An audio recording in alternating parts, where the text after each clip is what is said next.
Assalamualaikum warahmatullahi wabarakatuh. Perkenalkan, saya Nur Eliati Taruan dengan NIM 122470002 dari Program Studi Rekayasa Tata Kelola Air Terpadu Institut Teknologi Sumatera.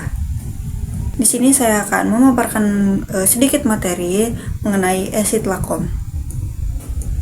Materi saya kali ini berjudul Embung berbasis prinsip Exit Lakom. Pengertian embung. Kolam retensi atau embung adalah salah satu jenis bangunan air yang dirancang untuk menampung air hujan sementara dan mengelola limpasan air permukaan.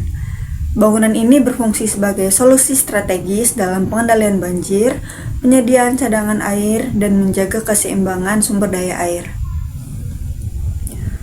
Tujuan utama pembangunan kolam retensi ialah untuk yang pertama ada mengurangi risiko banjir akibat aliran air berlebih, kemudian ada menyediakan sumber air bagi kebutuhan domestik, pertanian ataupun industri, mendukung konservasi lingkungan dan pemanfaatan air berkelanjutan. Pengertian Sitlakom dan Etsila. Sitlakom adalah prosedur untuk melakukan kegiatan penyelenggaraan, pelaksanaan konstruksi atau pembangunan. Ini dirancang sesuai dengan standar penyelenggaraan pembangunan, sarana dan prasarana oleh Dinas Pekerjaan Umum atau PU sehingga dapat berfungsi dan menghasilkan manfaat yang menguntungkan dari tahap awal hingga tahap proyek jadi. Sitlakom merujuk pada tahapan dalam sebuah proyek konstruksi, yaitu survei, investigasi, desain, perolehan lahan, konstruksi, operasi, dan pemeliharaan. Dengan adanya sistem dari Exit-Lakom, maka setiap tahapan dalam perencanaan konstruksi pembangunan dapat dikelola secara digital untuk memudahkan proses pengerjaan konstruksi bangunan. Exitla berfokus pada tata kelola bangunan air yang dirancang untuk menjaga lingkungan, melestarikan ekosistem, serta meminimalisir dampak buruk dari pembangunan konstruksi. Pembangunan embung mengikuti prinsip Etsila. Yang pertama, survei.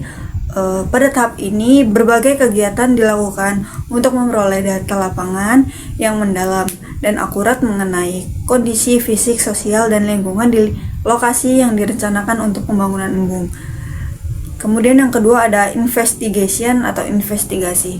Pada tahap ini, fokusnya itu melakukan penyelidikan atau kajian mendalam terhadap berbagai aspek yang mendukung rencana pembangunan dari embung ini. Tahap ini bertujuan untuk mendapatkan informasi teknis, sosial, dan lingkungan secara terperinci sebagai dasar perencanaan konstruksi yang mendatang. Kemudian ada desain. Tahap desain merupakan proses penting dalam perencanaan embung yang bertujuan untuk menghasilkan rancangan teknis yang detail, efektif, dan sesuai dengan kebutuhan. Tujuan dari tahap desain yaitu menyediakan perencanaan yang detail dan teknis untuk konstruksi embung sendiri, memastikan keamanan struktur untuk jangka panjang, dan mendukung keberlanjutan lingkungan melalui desain yang ramah lingkungan. Kemudian yang keempat ada land acquisition, yaitu perolehan lahan. Tahap perolehan lahan dalam proses Exit-Lakom bertujuan untuk memastikan lahan yang diperlukan itu tersedia secara legal, bebas dari konflik, dan sesuai dengan kebutuhan teknis serta lingkungan. Kemudian ada kesimpulan. Dengan penerapan tata kelola yang tepat dalam prinsip Etsila, pembangunan kolam retensi atau embung dapat dilakukan secara efektif dan berkelanjutan. Setiap tahapan dari Etsila memastikan bahwa proyek konstruksi dirancang berdasarkan data yang akurat, mempertimbangkan kebutuhan teknis dan lingkungan, serta melibatkan masyarakat setempat secara partisipatif,